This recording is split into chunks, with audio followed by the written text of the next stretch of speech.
Pour ces jeunes Togolais, c'est un grand jour. Arrivés en France fin 2019, ils vont voter pour la première fois. J'espère bien que mon candidat va gagner. C'est plus qu'évident. Et qu'il va respecter son plan d'action, tout ce qu'il a promis, qu'il va vraiment le faire. Étudiants en école d'ingénieurs et boursiers d'État, ils font partie des 28 Togolais de France, sur plus de 9300, à posséder une carte d'électeur.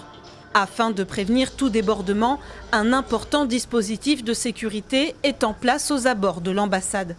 À la sortie, le groupe d'étudiants est interpellé par des manifestants. On veut voir la carte d'électeur parce que nous, on n'a pas eu goût à la carte d'électeur. On aimerait voir la carte d'électeur. À 2 pas de l'ambassade, quelques dizaines de Togolais sans carte organisent un contre-scrutin symbolique à l'appel du mouvement Togo Debout. À voter! L'ancien président du Togo qu'il parte et qu'il laisse la place aux autres. Il n'y a pas que lui qui sait gouverner un pays. Nous, on veut maintenant un nouveau visage. Nous demandons humblement au président de la République, s'il soit réélu ou pas, qu'il libère le Togo.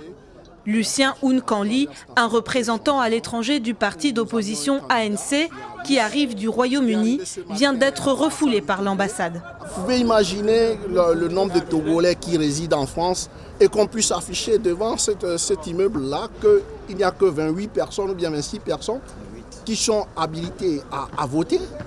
C'est de cette manière-là que ce peuple-là a été toujours conduit pendant ce 38 ans. Même chose pour Augustin Glockpont, pourtant mandaté par Jean-Pierre Fabre, candidat et rival du président sortant.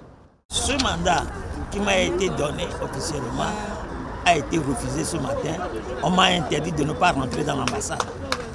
Pourquoi? On m'a dit que je n'ai pas de carte d'électeur. Bien que j'ai mon passeport, ma carte d'identité et l'autorisation du parti, je n'ai pas pu rentrer dans l'ambassade. Au Togo, les résultats du premier tour sont attendus en début de semaine prochaine. À Paris, l'ambassade annonce déjà 28 voix sur 28 en faveur de Faure Gnassingbé, au pouvoir depuis 2005.